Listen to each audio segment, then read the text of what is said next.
रजनीश चौहान मेरा नाम है। उत्तर प्रदेश माध्यमिक शिक्षक संघ का प्रदेश उपाध्यक्ष, अखिल भारतीय क्षत्रिय महासभा पश्चिम उत्तर प्रदेश का अध्यक्ष। जी ये परिचय सर, लोकसभा चुनाव बिल्कुल नजदीक आ चुके हैं, तो क्या कहना चाहेंगे आप? राजपूत समाज से हैं, क्या कहना चाहेंगे? अभी पश्चिम में एक बहुत बड़ा जन आक्रोश भाजपा के विरुद्ध हुआ और 7 अप्रैल को ननौता के अंदर एक महाकुंभ, स्वाभिमान महाकुंभ के नाम से क्षत्रिय समाज इकट्ठा हुआ, अपेक्षा से ज़्यादा। जबकि पहले दिन 6 अप्रैल को प्रधानमंत्री नरेंद्र मोदी जी की सहारनपुर में पहली जनसभा थी, अगले रोज उससे कई गुना संख्या जो है 50,000 से भी ज़्यादा संख्या वो इकट्ठा हुई और उस पंचायत में निर्णय लिया गया कि सरकार की जो नीतियां हैं वो राजपूत समाज के विरुद्ध हैं। राजपूत समाज को कई बातों को लेकर के आक्रोश व्याप्त था और अधिकतर जो है उसमें जो युवा थे, युवाओं का आक्रोश वो बहुत ज़्यादा था। तो ये अचानक आक्रोश क्यों पैदा हुआ? ऐसे क्या कारण हुए हैं कि जो है चुनाव के समय जो है, या इससे पहले भी आक्रोश था? नहीं, ये आक्रोश बहुत लंबे समय से है और लंबे समय से है और आक्रोश एक बार नहीं पनपता। इस तरह से इतना जन आक्रोश एक रोज। पहली बात तो ये है कि क्षत्रिय समाज जो है उसका नेचर है, उसका स्वभाव है, वो इकट्ठा ही नहीं होता जी। लोकशाही अभी तक भी वो उसके ब्लड के अंदर जो है राजशाही है, आज भी राजशाही है। आज भी उसके अंदर राजशाही है। तो पहली बार जो है वो इकट्ठा हुआ और इकट्ठा वो इस बात को लेकर हुआ है कि भाजपा के लिए 1914 और नहीं 2014 और 2019 के चुनाव, 2014-19 हाँ, चुनाव में 100% राजपूत भाजपा के पक्ष में खड़ा हुआ था और भाजपा के कंधे पर ही, भाजपा राजपूत के कंधे पर ही चढ़ करके मजबूत हुई, ऐसा वो समझता है राजपूत समाज। लेकिन बाद में चाहे वो आरक्षण को की नीति को लेकर के है, वो एक आक्रोश था। दूसरा आक्रोश ये था कि जो SC एक्ट है जी, उसका क्रियान्वयन जो कराया गया, तो उसे उम्मीद थी कि उसमें कुछ छूट मिलेगी। आज भी जो है उस एक्ट के अंदर न्याय मिलेगा। हाँ, वो बहुत उसका दुरुपयोग जो है दलित समाज के लोग करते हैं सवर्णों के प्रति। इसके अलावा जो है जो आक्रोश है, मैं समझ में 24 का जो चुनाव जिसको इन्होंने बहुत जबरदस्त तरीके से भाजपा ने राम मंदिर का जिस तरह से निर्माण किया और कराया उसमें, तो वहाँ पे भी एक आक्रोश पनपा है। मैं कल परसों ही गया था अयोध्या, तो वहाँ करीब आसपास के 50 किलोमीटर के दायरे के जो राजपूत समाज के लोग हैं, उन्होंने 500 वर्ष तक जो है पगड़ी पहनना छोड़ दिया, जूते पहनना छोड़ दिया। इस बात को लेकर के श्री राम जो है उसकी जन्मभूमि पे बाबरी मस्जिद का निर्माण हुआ और जैसे ही निर्माण हुआ और वहाँ पे जो ट्रस्ट बनाया गया, उन लोगों को कोई प्रतिनिधित्व नहीं दिया, जितना बड़ा योगदान उनका समाज का है। ये आक्रोश का एक ये कारण रहा। और तीसरा जो यहाँ पे लोकल रहा, यहाँ पे कैराना क्षेत्र के विधायक प्रदीप चौधरी के खिलाफ विरुद्ध, जो लोकसभा प्रत्याशी गुर्जर समाज से हैं, गुर्जर। और दूसरी बार जो है वो रहे, उसमें भाजपा को एक तरफा वोट जो है राजपूत समाज ने उनके पक्ष में किया था। 29 मई को एक गुर्जर स्वाभिमान यात्रा सहारनपुर के अंदर निकली और करीब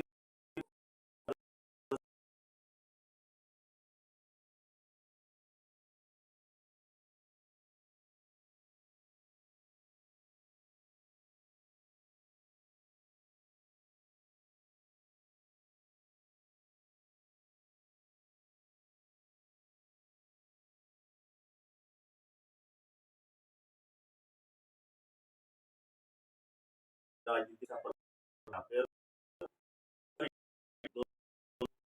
वैसे भी सुख दुख में एक दूसरे, तो वो किसने इस तरह का वो कि जो समाज जो है एक दूसरे के विरुद्ध खड़ा हो गया, जो भविष्य में एक अच्छा संकेत नहीं कहा जा सकता। ये युवा एक दूसरे की तरफ नफरत के साथ जो है बात कर रहे हैं, ये गलत हुआ है। तो हमारी बात हुई थी कि जनप्रतिनिधि को किसी समाज के अगर कोई ऐसी स्थिति पैदा हो जाए, तो जनप्रतिनिधि का ये है कि वो स्पष्टीकरण दे उसका जी कि भाई ये जो कुछ हुआ है ये सही या गलत जो भी है। मेरा कहना तो यह है कि राष्ट्र जो कोई महापुरुष हुए, ऐतिहासिक पुरुष हुए, उनका जाति से कोई संबंध नहीं होना चाहिए। तो देश के लिए, समाज के लिए, सब वर्ग के लिए काम करने वो वाले। राष्ट्र की धरोहर हो जाती है, उसमें जाति सूचक लगाना। राजपूत ने तो कहीं ये नहीं लिखा कि राजपूत महाराणा प्रताप, जी कहीं ये नहीं लिखा कि राजपूत पृथ्वीराज चौहान, पृथ्वीराज चौहान। कहीं ये नहीं लिखा कि राजपूत जो है मीर भोज। लेकिन ये गुर्जर शब्द लगाना जो 1-1.5 साल से ही हुआ, ये गलत है। ये गलत है। और सरकार आज जो है मेरे ख्याल से 10 दिन में आज शाम को हमारे मुख्यमंत्री जी तीसरी या चौथी बार जो है रोड शो करने को आ रहे हैं जनपद सहारनपुर हाँ, में। लेकिन राजपूतों का आक्रोश वो शांत नहीं कर पाए। हमारा ये कहना है उनसे, योगी जी ने एक अच्छा शासन दिया है जी। राजपूत समाज के सर्व समाज के लोकप्रिय वो रहे, और उन्होंने ये भी सिद्ध किया है कि शासन इसको कहते हैं, एक स्वशासन जिसको कहते हैं, वो योगी जी ने किया है।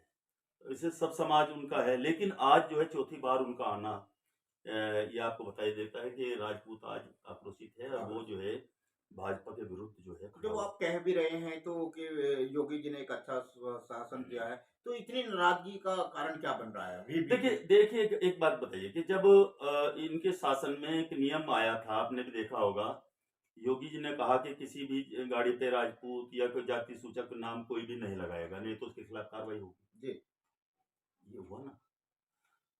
हमारा ये कहना है कि आज भी योगी जी जो है जैसे अपना घोषणा पत्र जो है दिया था, और उन्हें पता कि एक बहुत बड़ा वर्ग जो है, एक समाज जो है कुछ बातों को लेकर के, तो घोषणा पत्र में लिखते कि कोई भी जाति, चाहे वो गुर्जर हो या दूसरी जाति हो, जाट हो, चौधरी हो या राजपूत हो, वो किसी महापुरुष के पहले अपनी जाति का नाम नहीं लिखेगा। घोषणा पत्र में लिख देते, तो लोगों को पता लगता है कि हाँ, सरकार हमारी बात सुन रही है, सरकार को हमारी चिंता है, सरकार हमारे बारे में सोच रही है। तो ये अनुचित कहाँ है? जब आप एक गाड़ी पर लिखे हुए का चालान करते हो, तो इस तरह का अभी 19 मई को, पिछले विगत 29 मई को, जब ये स्वाभिमान यात्रा, गौरव की यात्रा जो गुर्जर समाज ने निकाली थी, तब उन्होंने ना तो हमारी बात हुई कि भाई ऐसा नहीं होना चाहिए कि कल दो समाज टकराए, दो युवा, उन समाज के युवा आपस में घृणा एक दूसरे, उसका बहुत दुष्परिणाम जो समाज के लिए और राष्ट्र के हित में नहीं होगा। तो उस समय जो है इन लोगों ने क्या किया कि ना तो न्यायपालिका की बात मानी, ना शासन की बात मानी। शासन ने मना किया कि नहीं, ऐसा नहीं, इस तरह के सम्मेलन नहीं करनी चाहिए, और ना ही आपने प्रशासन ने रोक लगा दी थी उस पर। आपने प्रशासन की रोक के बाद में, इसका मतलब सीधे है कि आप भारत की संवैधानिक व्यवस्थाओं में भी आपका यकीन नहीं है, और आप जनप्रतिनिधि बने, आप जो है लोकसभा लड़ रहे, उस संसद में जाने का काम कर रहे हैं, जहां व्यवस्था बनाने की बात है, आप खुद व्यवस्था नहीं बना रहे, तो आपसे क्या उम्मीद रखी जाएगी इसकी? तो अब जैसे भाजपा में भी राजपूत वर्ग कहलाया जा रहा है, दूसरा विपक्ष भी जो है एक तरफ वर्ग है, तो क्या उन दोनों की समन्वय बन सकता है, या बिल्कुल 2024 को लेकर के जो है सब अपनी अभी देखिए, जो बहुत कल से चुनाव प्रचार खत्म हो, योगी जी भी आ रहे हैं। योगी जी भी है, लेकिन अगर योगी जी को पता लगता कि पहले आने से, राजनाथ सिंह के आने, प्रधानमंत्री के आने से, और रोजाना यहाँ सारे मंत्री यहाँ पे पड़े हैं, और एक जो है गांव जो है जा रहे हैं, लेकिन स्थिति ये है कि राजपूत गांव में जो है आपके प्रतिनिधि, वो क्या नाम, जैसे सांसद प्रतिनिधि जा नहीं रहे, यानी कि पूरा आक्रोश है वो दिखाई दे रहा है। आज भी है खेड़ा के अंदर जो है, मेरठ के अंदर जो है पंचायत है, खेड़ा के अंदर जो है आज 16 अप्रैल है, आज जो है वहाँ पंचायत है, वहाँ पे भी जन आक्रोश है। किस बात को लेकर के कि राजपूत ने सारी वोट, क्योंकि राष्ट्रीय लोकदल मैंने चुनाव भी लड़ा है मेले का, और अब ये मैं बताऊं कि वहां पे संगीत सोम एक नेता है जिन्होंने भाजपा, हाँ संगीत सोम वहां के हैं सदना से। सदना मैं चौधरी अजीत सिंह के साथ रहा उनके चुनाव में। आप काफी लंबे हाँ समय हाँ तक रहे हाँ हैं। हाँ जी, चौधरी साहब के साथ रहा। तो वहां पे चौधरी साहब हर विधानसभा को जीतते चले गए, बालियान को हराया। जी जो बालियान पहले 14 में 5 लाख कुछ वोटों से जीत के आए थे, चौधरी अजीत सिंह जब आए सामने तो उन्होंने भाईचारा कायम किया और साथ में रहे, और स्थिति ये रही कि आपका चरथावल, बुढ़ाना और आपका ये मीरापुर और मुजफ्फरनगर, ये 5-6 की जो है विधानसभाओं में जीत के गए। अकेले जो है सरदना में राजपूत बाहुल्य है, वहां पे संजीव बालियान को जितवाया, वहां चौधरी अजीत सिंह हार गए।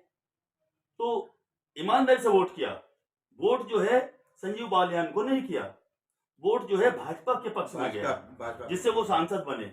और उन्होंने क्या किया, उन्होंने क्या किया, जिस समय संगीत सोम वहां पे चुनाव लड़े तो उन्होंने संगीत सोम का साथ नहीं दिया, उसको हरवाया।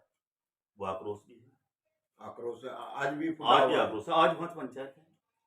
और वहां पे भी समाज जो है, भले वहां पे संगीत सोम सामने कह दें कि हम जो है भाजपा के साथ हैं, संजीव बालियान तो के नहीं तो नहीं, लेकिन वहां राजपूत समाज उसे वोट करने नहीं जा रहा है, ऐसा मुझे जानकारी है। तो अब इस समय जो है, क्योंकि चुनाव बिल्कुल लोकसभा पास में है, तो किन को चुनाव के लिए राजपूत समाज जो है वो अपना मतदान देखिए, करने का हमारे फैसला हमारे करेगा? वहाँ जो क्या पंचायत का जो निर्णय हुआ, जी हमारे कैराना से एक प्रत्याशी भी हैं, वो पंचायत में आए भी थे, श्रीपाल राणा जी और वो चाहते थे कि पंचायत उनके समर्थन में जो है घोषणा करे, लेकिन ऐसा नहीं किया। राजपूत समाज ने कहा कि हमारा पहला लक्ष्य है, क्योंकि इन्होंने हमें इग्नोर किया, हमारे जन भावनाओं को इन्होंने नहीं माना, तो हमें भाजपा को हराना हमारा लक्ष्य है। जो भी कोई कैंडिडेट भाजपा को हराएगा, यानी राजपूत कि समाज जो उसे भी वोट देगा। भाजपा को हराएगा हाँ, उसको उनको वोट जो है मतदान करेंगे, मतदान ऐसा निर्णय लिया जी गया है। जी जी।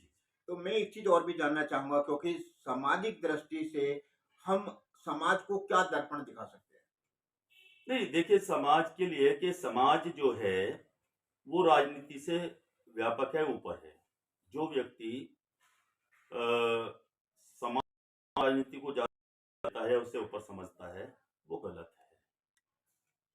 राजनीति समाज की बनाई हुई एक व्यवस्था है जो अस्थायी है, वो बदलती रहती है, समाज नहीं तो बदलता। अब भारत में आज भी जो है, क्योंकि 70 वर्ष साल से भी ज्यादा हो चुके हैं, आज भी जाति वर्ग को क्यों लिया जाता है? नहीं, जातियां तो देखिए, जो संविधान को अगर हम एक तरफ तो हम संविधान की बात करते हैं, जो संविधान समरसता के अंतर्गत जो है जातिवाद को खत्म करने की, छुआछूत को करने के लिए, दूर लेकिन करने उसका के दूसरी तरफ जो है वोट बैंक के उसमें अब तो एक सीधा सा है बना रखा कि एक दूसरी जाति को गाली दे दो, जी तो ताकि आपकी जाति वो खुश हो जाए। आप सवर्णों को गाली दे दो तो आप जो है दलित नेता हो जाओगे, और ये स्वर्ण जो है उसको दलित को हे दृष्टि तो आप जो है उसके लिए क्या नाम, तो ये गलत है। सामाजिक समरसता जरूरी है, और आज का ये है, आज कहाँ खड़ा है पूरा विश्व और हम जातियों और धर्म को राजनीति में लाना कभी ठीक धर्म नहीं को है। राजनीति में कभी नहीं लाना चाहिए। नहीं, इतिहास में जब जब भी धर्म और राजनीति का निकटता हुई, तब यह हिंसा हुई, उसका दुष्परिणाम आया। तो राजनीति को धर्म से अलग ही रखा जाए, क्योंकि वो व्यक्तिगत आस्था का प्रश्न है। कोई व्यक्ति ये तय नहीं कर सकता कि वो क्या है। और इन्होंने तो राष्ट्रवाद का ऐसा काम कर दिया कि राष्ट्रवाद जो इनके पक्ष में, तो वो राष्ट्रवादी है। काहे के राष्ट्रवादी है? क्या इतिहास है आपका? अरे वो इतिहास भूल गए आप, जिन्होंने इस राष्ट्र के लिए अपने प्राण न्यौछावर किए, युवा अवस्था में ता जिंदगी युद्ध लड़ते रहे। आज का एक चाणक्य घूम रहा बना हुआ, जो अपने आप को चाणक्य बना रहा है, कहीं पे कोई किसी क्षेत्र में जाकर वहां पे ये जाट लैंड है, कहीं पे कुछ लैंड बता रहा, ये सब गलत है। यानी कि ये गलत नहीं है, होनी चाहिए। ये गलत है, ये सब इस चीज का, ये इस तरह के लोग अगर राजनीति में रहेंगे भाजपा की, तो परिणाम यही होगा। जो जैसे आज ये आक्रोश में है, सैनिक समाज वो आक्रोश में था, तो वो दूसरे समाज भी है। जिन लोगों ने अपना मत देकर तुम्हें बनाया है, बता रहा हूँ राजेंद्र जी, जी ये एक भूल है जो मैंने विश्लेषण किया। ये जो जनता से चुन करके गए, जनता की मेहरबानी पे गए, जनता ने अपनी राय से इनको भेजा, इनको जनप्रतिनिधि कहा जाता है। जी लेकिन ये भूल गए, ये भूल जाते हैं जब सत्ता में हो, ये सरकार के प्रतिनिधि बन जाते हैं। तो अब की बार भी तो 2024 में जब विश्लेषण हो रहा है तो उसमें 400 पार के बार-बार नारे लगाए जा रहे हैं, 400 पार। तो क्या आपको लगता है कि देखिए 400 पार और यूपी में 75 पार ये सब जो है वो आप अलग-अलग राज्य में अलग-अलग जो संदेश दिए जा रहे हैं वो क्या? देखिए, कहने को तो कोई इससे भी ज़्यादा कुछ कह दे, 400 पार उनका अपना है राजनीतिक इसमें कि भाई हमें क्या है कि, और गारंटी की बात कर रहे हैं कि मोदी की गारंटी गारंटी, मोद सब मोदी की गारंटी, 400 पार के नारे नारे हैं। लेकिन व्यावहारिकता में आप 4 जून के बाद रिजल्ट देख लीजिएगा, 400 पार होगा या नहीं अच्छा, आप किसान के नेता रहे हैं, अचानक जो है वो क्यों भाजपा से होगा। जयंत जी का लड़ाई लड़ी, किसानों के हित में लड़ाई लड़ी? जयंत जी का अपना निर्णय है। मैं भी पार्टी से जुड़ा हुआ, लेकिन मैं आज उसमें नहीं, क्योंकि मैं चौधरी चरण सिंह जी की विचारधारा को मानने वाला हूँ, आज भी मानता हूँ और भविष्य भी मानता रहूँगा। लेकिन उन्होंने जो निर्णय लिया वो जाने, इस बात को मैं नहीं समझता कि वो उचित है। शायद वो इस भावनाओं में आके, और उन्होंने किया है, भाजपा ने जो है अपने पक्ष में करने के लिए, कि वो जाट आंदोलित था, आंदोलन कर रहा था, जाटों को उसके भारत रत्न भी दिया भारत गया है, रत्न दे करके। भारत तो रत्न उस दिया गया है। भावुकता में कि भाई मेरे से इसका प्रधानमंत्री रहे, उन्होंने काम भी किया है। चौधरी चरण सिंह जी किसानों के लिए बहुत, मतलब वो मसीहा है, वो ऐसे नहीं है। तो यार वो भारत रत्न के शायद उसमें जो है, जो है आगे जो है बड़े 72 के कलाकार हैं, उसमें जो है चाणक्य लोगों के जो जी है जी जी जी तो उनको लग रहा है कि भाई इस तरीके का हुआ है।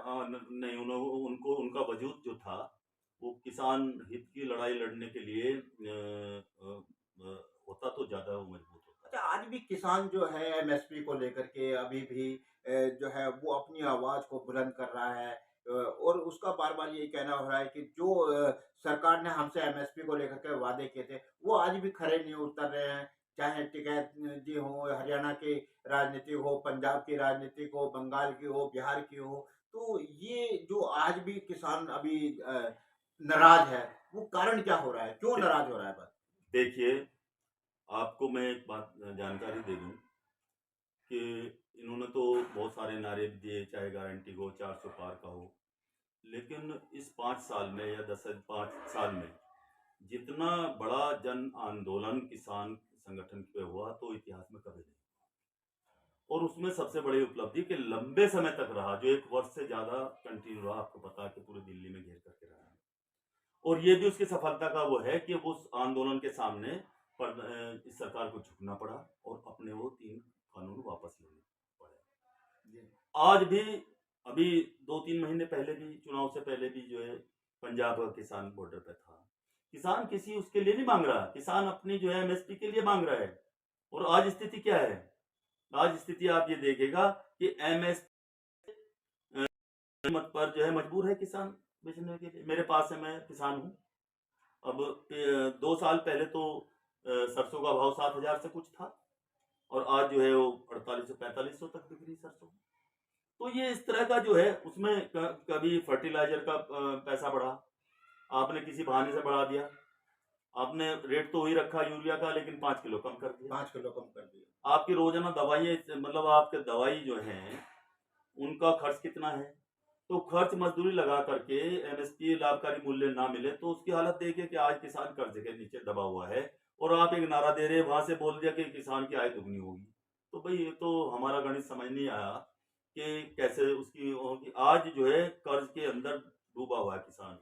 आत्महत्या, अभी 3-4 दिन पहले भी आप यहीं से उत्तर प्रदेश की किसी में जो है आत्महत्या की, तो आत्महत्या करने के लिए मजबूर है। और वो किसान, मैं आपको ये बताऊं कि वैश्विक महामारी में जी। बड़ी बड़ी अर्थव्यवस्था वाले जो है कंट्री, देश, वो उनकी अर्थव्यवस्था डगमगाई, लेकिन भारत की नहीं। क्योंकि भारत का किसान का अन्न पैदा हुआ 80 करोड़ को इन्होंने बांटा, और यहाँ तक कि किया, उस पर भी प्रचार किया। अपने जो है 5 किलो का थैले के ऊपर अपना चुनाव, अपने फोटो लगा के प्रचार किया। अन्न किसने पैदा किया था? किसी चाणक्य ने थोड़ी किया था। ये जो चाणक्य वहां पे नीतियां बनाने वाले चाणक्य, इसने थोड़ी किया था जी।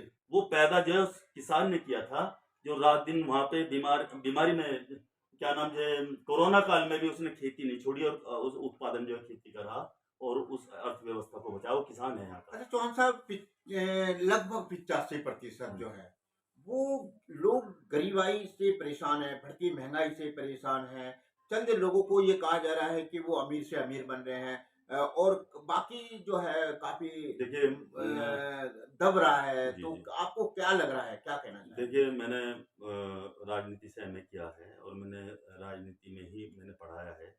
हमने कार्ल मार्क्स की थ्योरी पढ़ी है, समाजवाद की थ्योरी पढ़ी है। उसमें सीधा है, पूंजीवादी व्यवस्था जो है, वो जहाँ पूंजीवाद जो है चलेगा, वो तो पूंजी बढ़ती चली जाएगी, दूसरा वर्ग जो है उसका शोषण होता रहेगा। शोषण होता चला जाएगा। तो जिस बात को आप कह रहे हैं, आज उसको कहीं न कहीं किसी तरीके से ढक दिया जा रहा है। सच है कि उस पूंजीवाद के एक वर्ग, वो आज भी उसके पास रोजगार नहीं है, उसके पास पर्याप्त भोजन नहीं है। और तो देखिए आज भोजन और उसकी व्यवस्था भी अगर कोई व्यक्ति कर ले, तो सबसे बड़ी बात यह है कि आज जो है अच्छी एजुकेशन और स्वास्थ्य जो मुहैया जो मुहैया होनी हाँ चाहिए। जो मतलब राज्य का, हम राज्य को बोलते हैं लोक कल्याणकारी राज्य, जी, पब्लिक वेलफेयर स्टेट इसको बोला जाता है। पब्लिक वेलफेयर स्टेट के अंदर जो है पहली चीज है स्वास्थ्य और शिक्षा। जी। अब आप शिक्षा में आप जो है पूंजीपतियों को दे रहे हैं, क्या नाम, स्कूल खोलने के लिए, वहां से एक आम आदमी तो नहीं पढ़ा पाएगा। आपने बड़े बड़े हॉस्पिटल बना दे, कहने के लिए वहां पे आपने लिख भी दिया कि भाई इतना फ्री, कौन किसका फ्री वो कर रहा। ये तो अभी अभी यहाँ पे 2-3 ऐसे मामले हुए कि वो मरीज बेचारा मर गया और उसके पास पैसा नहीं है, उसको जो है उसकी डेड बॉडी नहीं दी ये पूंजीपतियों ने। तो ऐसी स्थिति में जो है स्कूल की पढ़ाई भी तो बहुत महंगी हो गई है कि बच्चे अब जो है पढ़ा वो नहीं पा रहे हैं, स्कूल जो तो जिस आज तरीके जो का है कि पढ़ते हैं। व्यापार के उसमें आ गया। वो लोकहित दृष्टि से नहीं स्कूल बना, तो वो लोकहित दृष्टि से नहीं बनाया गया, वो तो जो है लॉस प्रॉफिट की मानसिकता से बनाया। पूंजीपतियों ने खोला, इतना पैसा लगा, इतना हम कमाएंगे। पहले तो शिक्षकों को गुरु के रूप में माना जाता है, क्योंकि आप भी शिक्षित रहे हैं और आपने काफी बच्चों को पढ़ाया है, समाज को नई दिशा दिखाई है। तो आपके जमाने में और आज के जमाने में काफी अंतर आपको लग रहा है? वो अभी तो बहुत सारा है। देखिए पूरा उसमें जो है हम देहात के कॉलेज में हम पढ़ाते थे, स्कूल में पढ़ाते थे। और हम हमारी जब सोचते थे, हम गार्जियन जब आते थे तो हमें बड़ा सम्मान देते थे। जी, और हमारी सोच भी ये होती थी कि ये व्यक्ति अपने बच्चे को लेकर के आया, हमें सम्मान किस लिए दे रहा है। वो इसलिए सम्मान दे रहा है कि वो समझता है कि मेरे बच्चे का भविष्य बनाना इस गुरुजी के हाथ में है। तो हमारा नैतिक दायित्व बनता था कि हम उस बच्चे को, मैं मेरा एक उदाहरण है कि मैं एक छोटा सा बच्चा था, बहुत गरीब उसका था। मैंने देखा उसके अंदर टैलेंट है। मैंने उसके फादर को बुलाया, उसको फादर एक मजदूर काम करता था, मैंने उसको आर्थिक उसमें किया। आज वो बच्चा जो है हमारा ऑल इंडिया उस पर अवार्ड जीत मौका रहा, अवार्ड जीत अवार्ड रहे जीत हैं। रहा। तो हमारा थोड़ा सा, हमारा क्या गया उसमें, लेकिन हमें जो खुशी मिलती है एक उसके लिए, तो वो सारा सम्मान देखिए। जो ये है ना उपभोक्तावादी कल्चर जो समाज के अंदर आ गया है, हमें क्या मिल रहा, हम हमारे पास क्या है, उसने संवेदनाएं खत्म कर दी। उसने जो है स्वार्थ पड़ता जो है हावी हो गई। आदमी की सामूहिक सोच जो है वो धीरे धीरे खत्म हो रही है। आदमी अपने लिए जीना शुरू कर अच्छा, दिया। कुछ अपना जो, क्योंकि आप काफी लंबे समय तक शिक्षा के रूप में क्या कहना चाहेंगे, जो आज शिक्षित रहे वो दौर और आज के दौर में कुछ ऐसी यादें जो आपको आज भी मन को भाती हो, ऐसे विद्यार्थी जो आज भी आपको याद करते हो और एक गुरु के रूप में पूछते हो आपको? बहुत सारे बच्चे हमारे, बहुत सारे स्टूडेंट हैं, सुबह सुबह मेरे व्हाट्सएप पे गुरुदेव प्रणाम, गुरुदेव के चरण स्पर्श, इस तरह की बात आती है। आज भी के दौर में ऐसी बात नहीं, वो गरिमा जो है जिंदा है। अभी जिंदा है। जिंदा है और बड़ा अच्छा लगता है। और जब हम जाते हैं तो हम सेवानिवृत्त हो गए, लेकिन जब कभी किसी उसमें जाते हैं तो बड़े दूर से, मतलब अच्छा लगता अच्छा है लगता हाँ, है जो है। कि आज वो गुरु और शिष्य परंपरा जो है जीवित है। हमारे दर्शकों को और क्या कहना चाहेंगे? देखिए हम अपनी भारतीय संस्कृति को, अपने राष्ट्रीय उसको, इसके लिए काम करें। हमारे लिए हम वो है जिस देश राष्ट्र में जन्म लिया, जी, बलिदान उसी पर हो जाए, तो राष्ट्र सर्वोपरि है। और मेरा ये भी कहना है कि आज जो है जो दौर है, जिस दौर का भौतिकवाद का, उसमें न लग के अच्छी एजुकेशन, अच्छे संस्कार के लिए यदि काम करेंगे तो निश्चित उसका फल अच्छा रहेगा और राष्ट्र के लिए हित में रहेगा और अपने लिए भी। अपने लिए भी अच्छा है। देखिए, ये थे हमारे बीच में रजनीश चौहान जी, जो कि शिक्षित हैं और सामाजिक दृष्टि से काफ़ी लोगों के लिए, समाज के लिए काम किया है।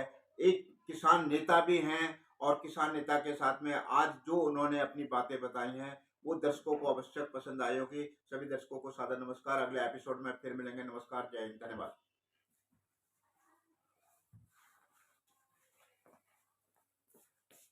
वाह जी वाह।